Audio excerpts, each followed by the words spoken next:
Olá, está começando a sua edição semanal do Jornal Tele Brasil Notícias, sempre com as informações preparadas na medida certa e feito especialmente para você.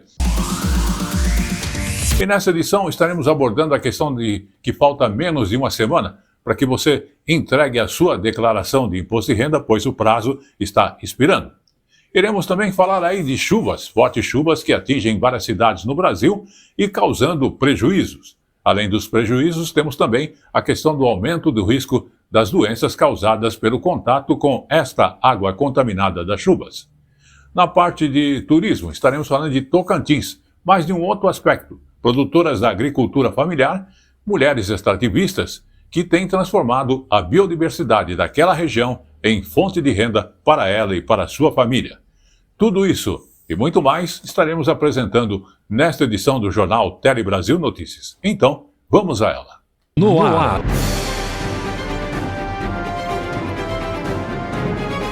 Tele Brasil Notícias. E começamos essa edição do Jornal Tele Brasil Notícias falando da questão do imposto de renda. Porque falta menos de uma semana para o fim desse prazo para que você envie a sua declaração de imposto de renda. Em muitos casos, as informações, inclusive, já estão pré-preenchidas lá no Gov.br. E o contribuinte precisa apenas conferir aquelas informações e alterar se esteja errado. Para justamente ajudar nesta hora de conferir ou mesmo preencher a declaração, uma universidade, inclusive particular, fechou uma parceria com a Receita Federal e presta esse serviço gratuito. Vamos conferir. O valor da consulta médica e de remédios podem ser deduzidos ou não do imposto de renda. E as despesas com veterinário. Na hora de prestar informações à Receita Federal, as dúvidas podem aparecer.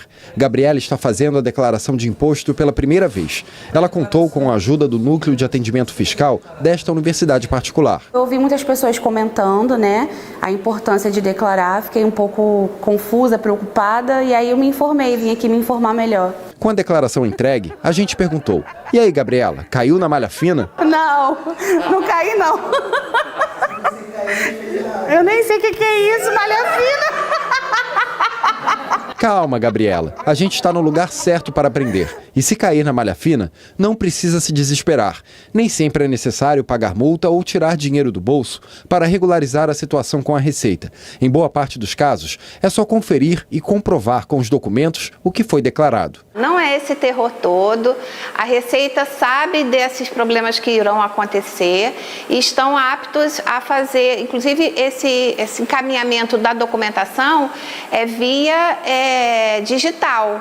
Não é presencial na unidade. E a própria Receita já faz o reprocessamento e a pessoa em si não precisa fazer nada, só aguardar mesmo. Quem tira as dúvidas dos contribuintes são os alunos dos cursos de gestão da universidade com a orientação dos professores. Qualquer pessoa pode receber as instruções. É só trazer os documentos que são exigidos pela Receita Federal na hora da declaração.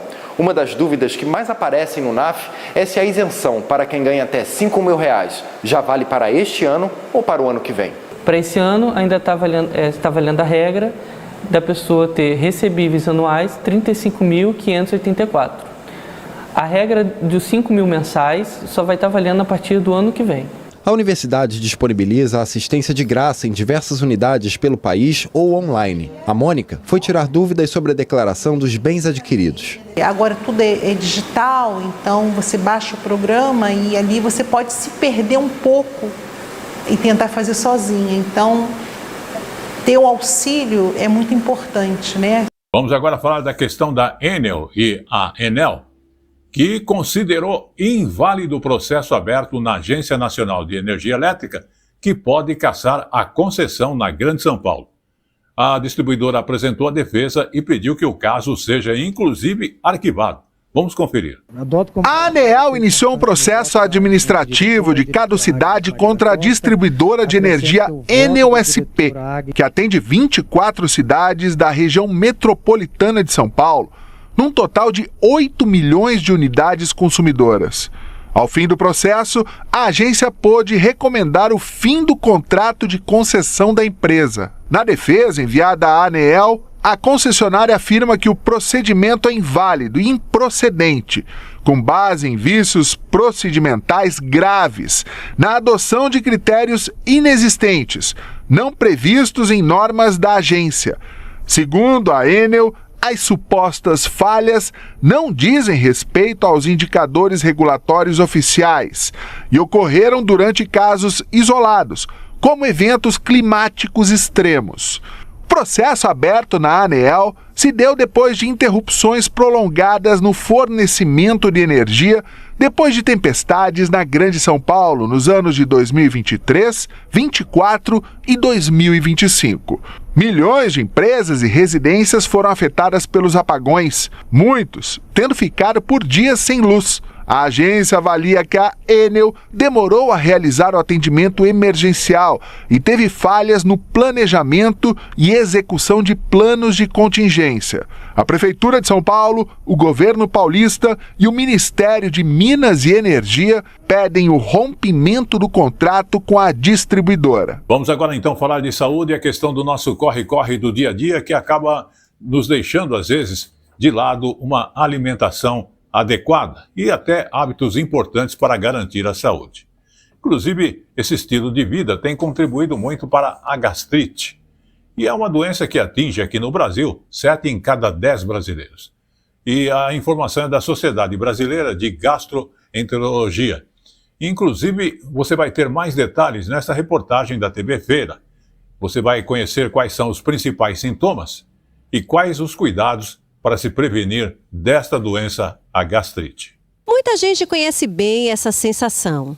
A dor que aparece de repente, a queimação depois das refeições. É assim que a gastrite entra na rotina de muitos brasileiros. Agora eu não posso comer nem gorduras, não posso tomar refrigerante, cerveja só de vez em quando. Aí mudou totalmente a alimentação. A inflamação no estômago pode ter várias causas, desde a alimentação ruim até fatores emocionais. Toda gastrite, ela tem uma história natural. Ou ela é provocada por um tipo de agressão, que é por algum tipo de anti-inflamatório, algum tipo de medicação ou por bebida, mas ela pode ser provocada por uma bactéria que é o H. pylori. Cerca de 50% dos brasileiros podem ter a bactéria H. pylori, que, segundo a Organização Mundial de Saúde, está associada não só à gastrite, mas também à úlcera e ao aumento do risco de câncer. Especialistas alertam que o diagnóstico precoce e o tratamento correto podem evitar complicações. Se um paciente tem dor no estômago, empachamento, plenitude, tem aquela dor na parte superior do abdômen, está perdendo peso, tem algum desconforto com algum alimento, parece que não está digerindo tão bem, parece comer um boi, um empachado quando come, deve procurar um médico, deve realizar uma endoscopia, em alguns casos relacionados, ou um exame de imagem, para fazer um diagnóstico e afastar uma doença mais grave. Vamos agora abordar a questão de fortes chuvas em todo o Brasil, que tem atingido várias cidades. Inclusive, onde estamos aqui, na cidade de Garça, houve vários estragos e prejuízo para muita gente, além das enchentes das ruas. Lembrando que essas chuvas trazem prejuízo não só para os moradores, mas também o risco de doenças que são causadas justamente por aquele contato com esta água contaminada. O exemplo está na reportagem de alerta da TV UFMA, emissora da Rede Nacional de Comunicação Pública, em qual você vai ver quais são os principais cuidados para que você evite problemas de saúde nesse respeito com as águas das chuvas. Casas invadidas pela água. Prejuízo não só com a perda de móveis e eletrodomésticos, prejuízo também à saúde, lixo, restos de animais, dejetos e todo tipo de contaminante. O contato com a água suja pode ocasionar uma série de doenças: leptospirose, transmitida pela urina de ratos na água, hepatite A, vírus transmitido por água ou alimentos contaminados com fezes, doenças diarreicas agudas, gastroenterite, tétano, risco em ferimentos expostos à lama, infecções de pele e olhos, dermatites e conjuntivite. São alguns desses problemas de saúde que podem surgir graças a essa exposição. Se o contato não puder ser evitado, é preciso observar qualquer alteração no corpo. É importante observar os sinais e sintomas, desde lesões de pele até um quadro febril e diarreias também. Então, diarreias, náuseas, vômitos e um quadro, vamos dizer assim, respiratório também, todos isso aí, você tem hoje em dia as unidades básicas de saúde que você pode e deve comparecer, evitando, diga-se passagem, a automedicação. O período chuvoso também contribui para o aumento das doenças respiratórias. A busca por vacinas é um compromisso com a saúde individual e coletiva. Então a vacina para a gripe ela é fundamental, ela deve ter que ser repetida todos os anos, porque os vírus se modificam, né? Então é a grande arma que nós temos hoje, ainda é a vacina. Então nós temos vacina para influenza, nós temos vacina para vírus sincicial respiratório e para outras viroses importantes. É tempo de deixar a carteira de vacinação em dia. A gente tem a vacinação que é a da Qdenga, ela está voltada para um público de adolescentes, então entre 10 e 14 anos, então esse público pode receber a vacinação. Ela começou a priori sendo para as regiões onde tinha um número maior de população e hoje ela já está oferecida em todas as unidades básicas de saúde do estado do Maranhão, mas a gente precisa estar sempre atento ao cuidado primário, é eu cuidar dentro da minha casa. Quando eu vigio dentro da minha casa, quando eu cuido dentro do meu domicílio, eu não perco para um mosquito. Vamos agora então falar de São Paulo, porque 3 dias depois da explosão provocada por uma obra da Sabesp, lá na Zona Oeste, também um novo vazamento de gás ocorreu agora na Zona Leste, novamente numa intervenção da companhia.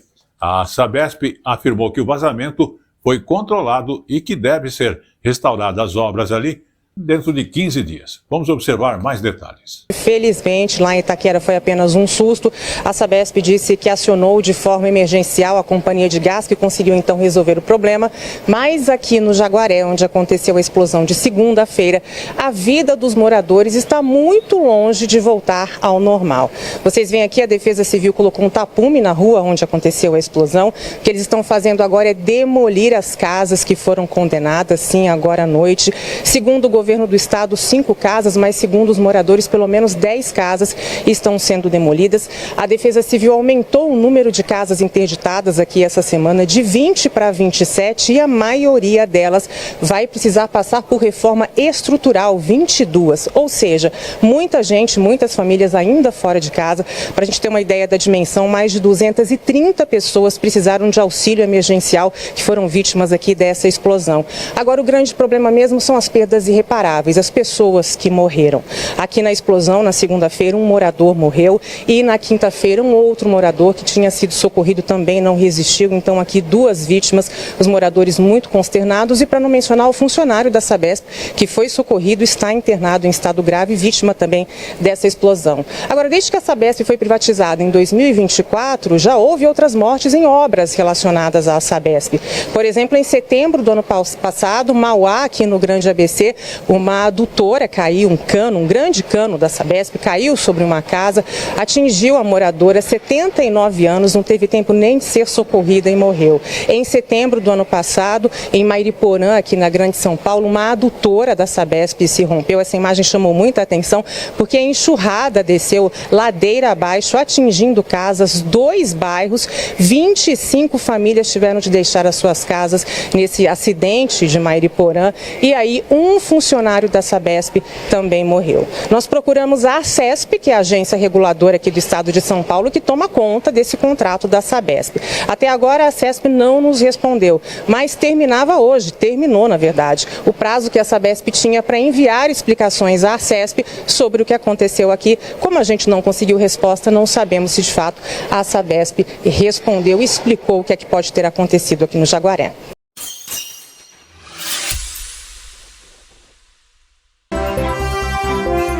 A informação na medida certa que você gosta. Um telejornalismo dinâmico, nacional e regional. Jornal Tele Brasil Notícias. A informação na medida certa. Vamos então agora falar também de saúde, a questão da fibromialgia, que passou a ser considerada deficiência, inclusive para fins legais aqui no país. A doença pode provocar, inclusive, distúrbio do sono, ansiedade, depressão e a questão da dificuldade cognitiva, além de causar muita dor. Lembrando que só no ano de 2025 foram registrados 460 mil atendimentos ambulatoriais e 619 internações relacionadas à fibromialgia. Vamos conferir. Imagine sentir dores constantes e saber que não há cura para o seu caso. São dores que incapacitam, atrapalham no trabalho e na rotina como um todo. Essa é a realidade de cerca de 3% da população brasileira, principalmente mulheres que sofrem com a fibromialgia. Foi uma luta muito grande no início, há 11 anos atrás, pelo fato de que não se ouvia falar muito sobre a fibromialgia, né? E isso dificultou muito, não só a mim, mas as outras mulheres que nessa época já sofria com os sintomas e com as dores crônicas. E ela começa a afetar o seu psicológico, o seu emocional, né? O funcionamento do seu corpo, a sua mente. Ela afeta 100% de você, do seu pessoal. A fibromialgia provoca dores intensas e generalizadas por todo o corpo, que afetam músculos e articulações, além de diversos outros sintomas, como fadiga extrema, insônia, rigidez muscular, alteração de memória e atenção, sensibilidade ao toque, ansiedade e depressão. Ou seja, exige tratamentos de diversos profissionais para melhorar a qualidade de vida das pessoas, além de atividade física de baixo impacto, quando o paciente não está em crise. E é difícil se chegar ao diagnóstico. Ela é uma dor chamada invisível porque é um problema já reconhecidamente sistêmico, ou seja, é uma dor que já foi reconhecida pela literatura científica como uma dor real, mas ela não aparece em nenhum exame. Então, se a gente fizer exame de sangue, os exames vão estar normais. Se a gente fizer exame de imagem, os exames vão estar normais. Então, é uma dor que é muito difícil de ser comprovada com exames complementares. Este ano entrou em vigor a lei que reconhece a fibromialgia como uma espécie de deficiência, o que garante acesso a direitos e políticas públicas voltados às pessoas com deficiência. Entre os principais direitos que podem ser procurados pelas pessoas com fibromialgia, conforme o caso a ser analisado e mediante a avaliação individual, destacam-se benefícios previdenciários, auxílio por incapacidade temporária, auxílio doença, entre parênteses, aposentadoria por incapacidade permanente, aposentadoria de pessoa com deficiência e o BPC LOAS, nos casos de pessoas com baixa renda. A Elizabeth convive com a fibromialgia há 15 anos. Uma de suas maiores dificuldades é enfrentar a perda da produtividade no trabalho. Como professora universitária e pesquisadora, costumava trabalhar 40 horas por semana ou mais sem problema. Hoje, isso é impossível. Com o reconhecimento da condição da deficiência, ela terá o direito, por exemplo, de reduzir a carga horária. Uma pessoa em condição plena de saúde pode assumir a carga e a sobrecarga que é exigida de todos nós trabalhadores. Mas uma pessoa que não tem condições de saúde, essa carga tem que ser diminuída. E, de fato, se isso acontecer, as pessoas que enfrentamos a síndrome da fibromialgia vamos ter condições de cuidar de nós e de poder estar melhor, de poder ter uma vida plena. Eu acredito que esse estatuto jurídico, a possibilidade de ter essa condição reconhecida, vai sim ajudar, porque tem diferentes quadros de fibromialgia, que isso também tem que ser dito. Tem pessoas que têm situação incapacitante, tem umas outras que não têm. Então, todo o protocolo que está sendo colocado de verificar qual o estado de cada paciente é oportuno e é necessário. Vamos agora também abordar a questão dos jovens e as gírias, que acontece com muita tendência, inclusive na internet. As gírias dos jovens que se espalham rapidamente através não só de uma rede, mas das redes sociais em geral. Para muitos pais, acompanhar o significado das expressões usadas por esses adolescentes nem sempre é uma tarefa bastante fácil. A reportagem da TVE do Espírito Santo vai explicar algumas das gírias mais populares entre os jovens. Vamos conferir. Eu fiquei gag. Saúde é uma gíria que nunca sai de moda, não tem o que vai substituir. Já ouviu ou leu essas expressões? E essas? Deixa eu ver, você viu que fulano tá namorando com tal pessoa? Eu fiquei gag dela gag. Aí, tipo, 2 gags. Quando é um absurdo mesmo. Ai, a pessoa falou e você concordou. Nossa, juro. Quando entrega muito, é quando a pessoa arrasa nas coisas. Ah, tá servindo muito. Aconteceu alguma coisa... Ai, nunca vou fazer isso na minha vida. Pove, eu fazendo. Tem pessoa que fala, jurou, mas isso aí já é um tom de ironia. Tipo, a pessoa falou e você não concordou. É só, ai, jurou, né? São gírias da nova geração.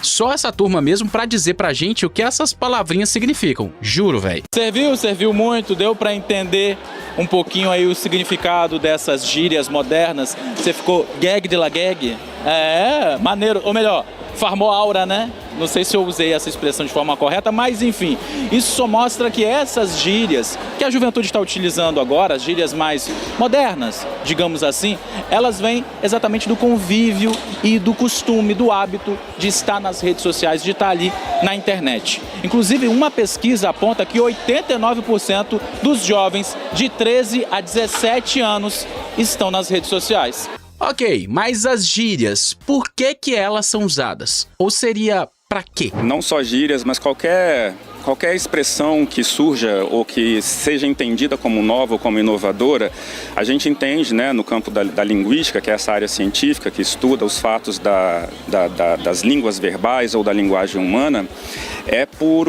normalmente por necessidades comunicativas, como se você se mantivesse atualizado para participar dos grupos. Véi é quase um vício de linguagem. Eu não consigo terminar uma frase sem colocar um véi. Ata amo véi, juro véi, que ódio véi. Se comunicar. A sociedade, jovens, adultos, crianças, todos querem falar, hablar ou digitar. Não há problema em abreviar, em reduzir, em usar as gírias. O importante é você dominar, se apropriar de diferentes formas comunicativas para você atuar bem em diferentes modalidades, seja na fala, seja na escrita. Agora, será que teve alguma gíria que passou batida nessa matéria?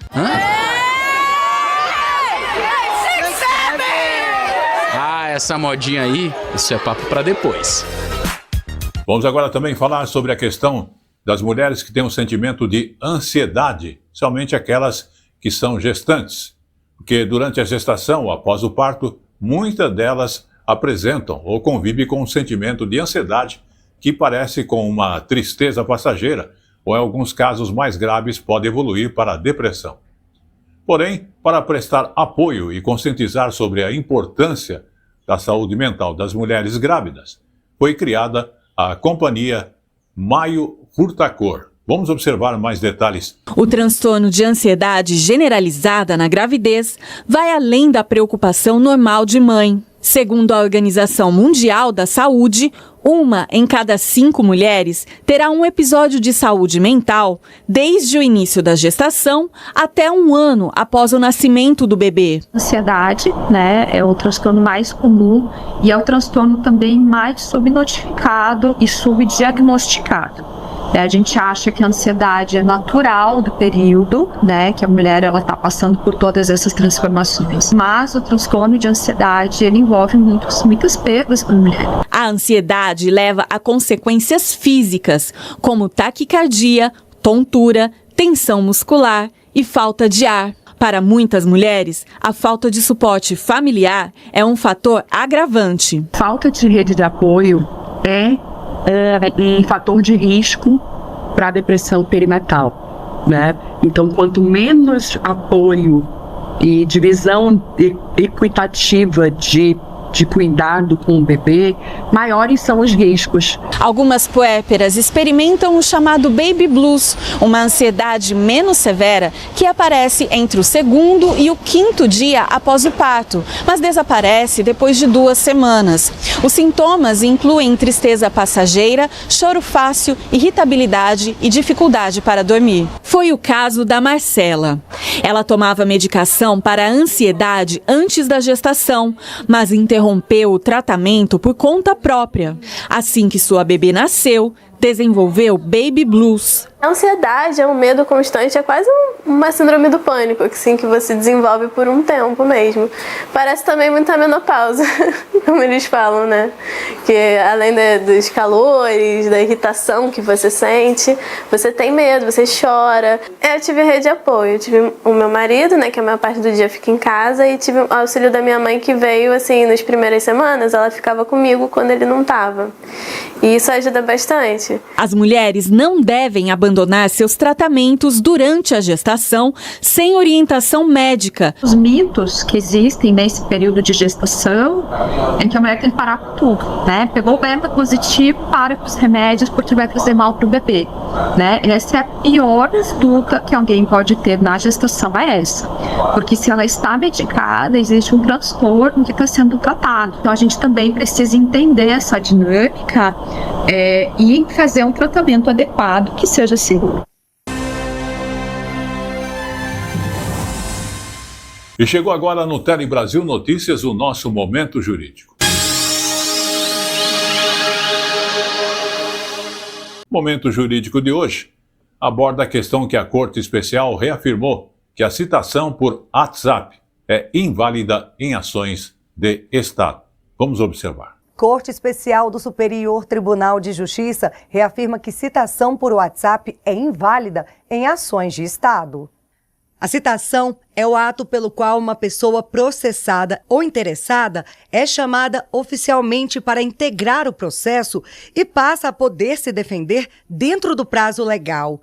Esse aviso pode ser feito de várias formas, como por um oficial de justiça, por correio, por edital ou, em alguns casos, por meios eletrônicos, como explica este especialista em processo civil e penal. A regra seria essa, né? Mas existe agora também as exceções, como as ações de Estado, né? Que são aquelas que versam sobre o Estado civil e familiar das pessoas, ou seja, que afetam diretamente a intimidade, a capacidade ou situação jurídica fundamental do indivíduo, né, na sociedade. Em julgamento recente, o Superior Tribunal de Justiça decidiu que é inválida a citação do réu por meio do aplicativo WhatsApp em ações de Estado, sendo necessária a comunicação pessoal ao interessado. No recurso apresentado à Corte Especial, o recorrente afirmou que a certidão anexada ao processo é válida para a citação porque o oficial de justiça conversou com o réu por chamada de voz pelo WhatsApp. Ele também disse que não é preciso seguir tantas formalidades nesse tipo de ato, já que o mais importante é que a pessoa saiba da existência do processo, o que, segundo ele, aconteceu nesse caso.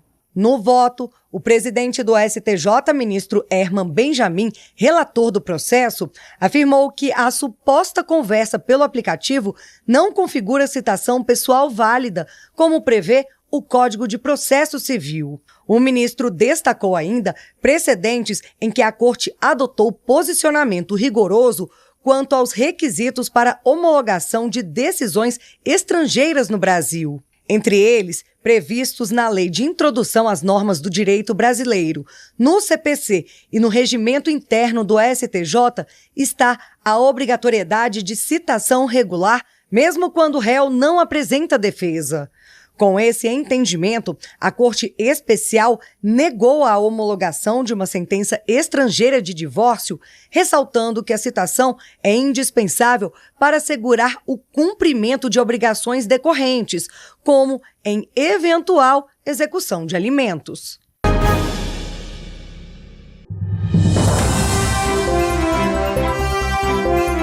A informação na medida certa que você gosta. Um telejornalismo dinâmico, nacional e regional. Jornal Tele Brasil Notícias. A informação na medida certa.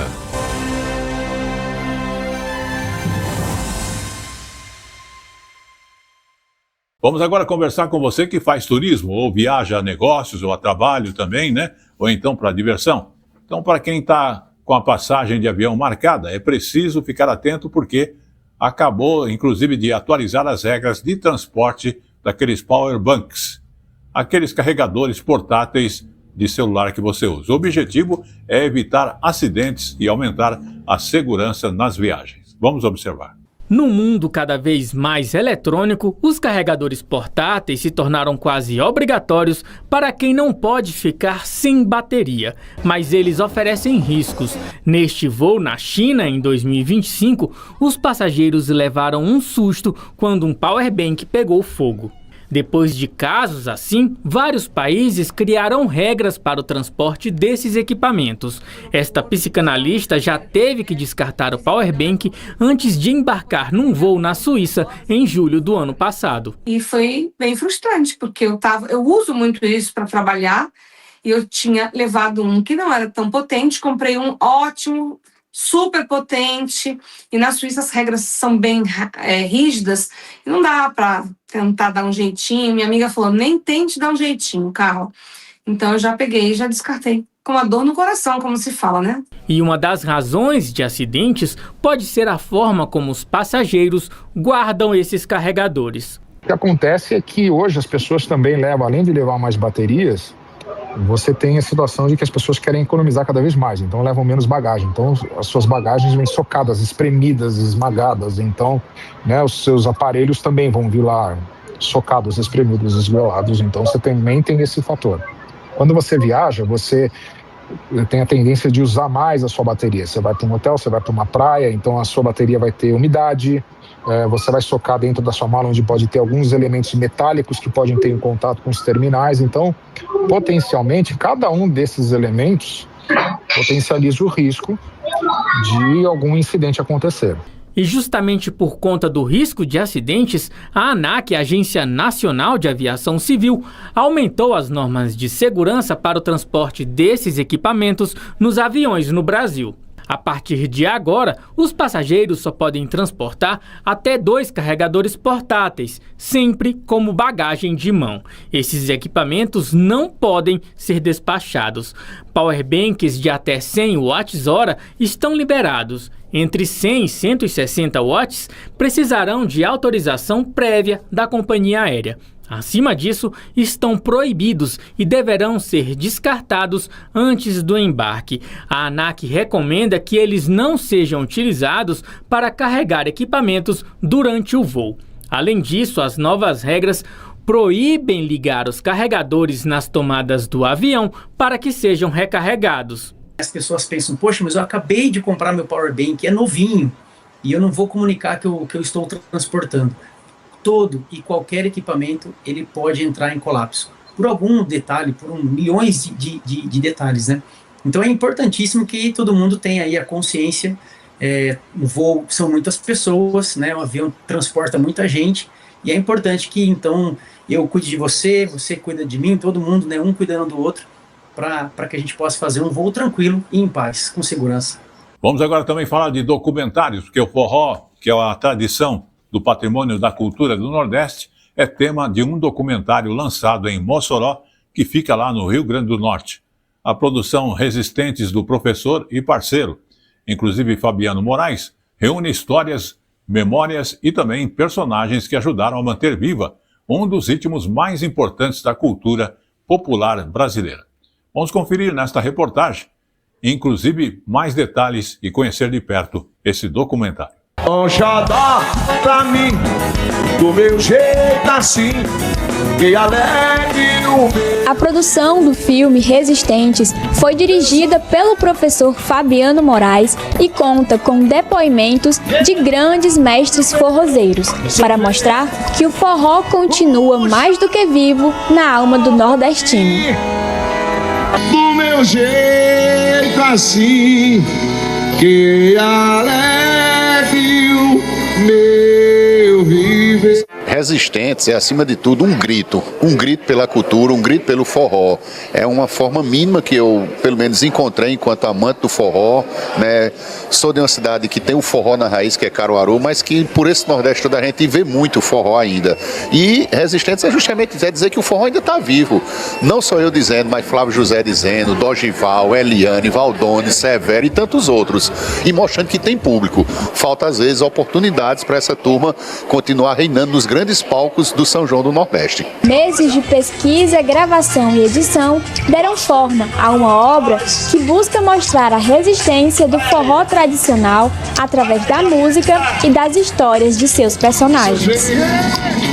A gente produz muita coisa para fora, para outros lugares, e quando é uma coisa da terra, da nossa cultura, dá aquele saborzinho a mais, aquele gostinho a mais, né? A estreia do documentário também marca o incentivo da universidade à produção audiovisual e a valorização da cultura popular nordestina, levando os ensinamentos para fora dos muros da instituição. Dizer que uma produção dessa tem, né, as digitais dos nossos estudantes, docentes e técnicos, é dizer a ele o quanto importa a cultura do nosso povo e que precisa ser contada por nós, porque nós temos a pertença de falar o quanto o forró é importante para a nossa cultura nordestina. É a universidade cumprindo seu papel social e entregando um produto de qualidade produzido por pessoas da UERN, por estudantes, por profissionais, o que mostra a força da nossa universidade. Severo, por exemplo, é um dos personagens que contribui para a continuidade desse estilo musical. É sempre uma grande satisfação estar defendendo a cultura do forró, que a gente tem que ser resistente, né, como o próprio nome do documentário já diz. Em homenagem a São João, o forró já começou. Vamos, gente, canta o pé desse salão. Vamos falar da infância e de um comerciante que buscou algumas atividades infantis daquela época da nossa infância e trouxe para o seu comércio. Então, na correria do dia a dia, esse comerciante lá de Cariacica, que é lá no Espírito Santo, encontrou um jeito simples, inclusive, de resgatar as memórias da infância. Se você olhar em frente à loja dele, você vai ver que o asfalto virou um grande amarelinha, que tem divertido crianças, adultos e até mesmo idosos. Mas vamos ver mais detalhes nesta reportagem da TVE do Espírito Santo, que mostra que esta brincadeira tem chamado a atenção de quem passa pelo local. Difícil alguém passar por essa calçada e não pular a amarelinha. Crianças, adultos, idosos, gente de todas as idades entrando na brincadeira. Pagode da amarelinha, todo mundo passa rebolando, quero ver você passar. Eu vi que você passou aqui, pulou a amarelinha, dançou, fez até malabarismo. Você gosta disso aqui? Muito, é muito legal. Toda vez que eu passo aqui, eu dou uma dançadinha, pulo a amarelinha, porque é muito legal. Agora, qual a melhor parte de ter uma amarelinha aqui, ó, na calçada? É porque toda vez que a gente passa aqui, a gente se diverte, sabe? A gente olha assim, né, tenta relembrar os velhos tempos de infância, que é algo que não vai voltar mais, né? E é muito importante que a gente não deixe apagar esse brilho, né? É bem engraçado, bem divertido, né? A gente vai, resgata uma coisa que já tá bem, né, esquecida. Hoje em dia é só celular, só jogo. A gente vê a pessoa pulando, é bem legal. A gente passa, eu passo direto com as crianças, aí sempre pula, né? Às vezes eu não, estou cansada, eu não pulo, às vezes eu pulo. Então, assim, é legal, brincadeira de infância, né? Faz parte da nossa infância. Dizem que a amarelinha surgiu lá nos tempos da Grécia, da Roma Antiga. Outros falaram também que veio da Europa. Mas uma coisa é certa, quando ela chegou aqui no Brasil, ganhou novas formas, cores. E a ideia é simples, pular nos espaços sem pisar na linha. E o melhor de tudo, se divertir. Bora lá! A ideia da amarelinha nessa calçada foi do Tiago, que tem uma banca em Santana, Cariacica. Volta e meia, gosta de dar uma cara nova para a frente do comércio. Mas o que era para ser só uma decoração, acabou virando brincadeira para muita gente. Eu sempre pintei a calçada de amarelo, mas só que na ocasião que eu fui pintar, só tinha disponível branca. Pintei de branca, mas aí ficou claro, o sol batia de manhã e refletia pra cá. Falei, não, vamos fazer uns desenhos, alguma coisa assim pra destacar a calçada. Até eu comprar tinta amarela. Aí aconteceu de vir a ideia de botar uma amarelinha. Mas coloquei a primeira amarelinha, uma amarelinha simples. Aí minha filha, papai já terminou, eu quero brincar de amarelinha. Eu falei, não, mas tá, brinca aí. Ela brincando, eu falei, vou postar ela brincando na rede social. Quando eu puxei o vídeo dela, em sequência já veio dos moradores daqui. Indo pra academia, pulando a amarelinha e o pessoal que passa aleatoriamente aqui pulando, criança, adulto, jovem, idoso. Aí eu achei aquilo legal, achei bacana, botei na rede social e viralizou. Já são mais de 9 milhões de visualizações. Gente de todo mundo curtindo a publicação. Não importa se é de dia ou à noite, sempre tem gente passando e pulando. É melhor porque é bom para as crianças porque elas largam o celular 1 minuto. Por que você gosta de pular, Amarelinha? Que traz muita diversão para nós pular aqui. Aí é muito bom pular aqui. Então vou pular junto com a tia? Eu posso pular junto com você? Me ensina, como pode aí então? Como que faz? Vamos pular! Vamos pular! E como eu falo sempre, tudo que é bom dura pouco, e o Tele Brasil Notícias da semana está chegando ao seu final. Porém, antes de encerrarmos, vamos falar de Tocantins, exatamente, que é o Cerrado brasileiro, que é uma região riquíssima em frutas, raízes, hortaliças, que são nativas. Inclusive, no Tocantins, produtoras de agricultura familiar, essas mulheres que são extrativistas, elas têm transformado essa biodiversidade em fonte de renda. É o que iremos conferir na reportagem da TV Unitins, que mostra o uso sustentável dessas riquezas do Cerrado, que tem ajudado a fortalecer a economia local e também preservando as tradições da região. Vamos observar. Nesta vitrine estão sendo apresentadas alternativas de cultivares escalonadas de espécies dos biomas Cerrado e Amazônia, como açaí e pupunha, além do cultivo de banana, tanques para piscicultura e hortaliças. O objetivo é oferecer opções de manejo que atendam principalmente os produtores da agricultura familiar. Enquanto o desenvolvimento avança no campo, nesse espaço dedicado ao extrativismo, o destaque é outro: o aproveitamento das riquezas do Cerrado. Um trabalho que garante renda para as famílias tradicionais e, o mais importante de tudo, ajuda a preservar a biodiversidade da região. Essas mulheres fazem parte de uma cooperativa da agricultura familiar do município de Barrolândia, onde os produtos do Cerrado representam a principal fonte de renda e sobrevivência das famílias. Hoje, segundo a presidente da associação, já são mais de 10 agroindústrias voltadas ao processamento de produtos regionais. A natureza dá, as mulheres produzem. Então é isso que a gente precisa fazer, uma junção. E depois de tudo isso, devolver isso também para o Cerrado novamente. Esse é o nosso trabalho, cuidar da natureza e cuidar principalmente da mulher do campo. Dessas riquezas do Cerrado, vêm as matérias-primas utilizadas na produção de doces e compotas de buriti, geleia, brigadeiro de buriti, óleo e farinha de piqui, além de polpas de frutas.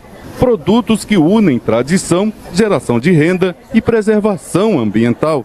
Essa feira é importante porque a gente está aqui mostrando a riqueza do nosso Cerrado, o potencial que o nosso Cerrado tem, e ela é fonte de vida até as próximas gerações. De origem ancestral, esta dona de casa criou os afons de mandioca, preparados à base de beiju, ao natural ou com aroma de piqui. A receita pode ser incrementada com recheios como carne de sol, mussarela e chambari, valorizando os sabores da tradição local. Tanto na versão salgada como na versão doce, a massa aceita. Como está a procura?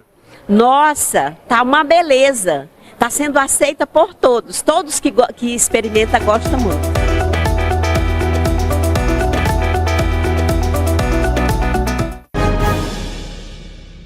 E este foi o Jornal Tele Brasil Notícias desta semana. Queremos agradecer a sua audiência e lembrando que você revê as nossas informações através do site telebrasilnoticias.com.br ou mesmo no YouTube, @Jornal Tele Brasil Notícias. Queremos agradecer também, além disso, você que tem acompanhado no Facebook, onde nós temos lá a Hora da Notícia, Rádio e TV, também outras informações para você. Agradecemos o trabalho técnico de toda a nossa equipe e estaremos de volta na semana que vem. Até lá!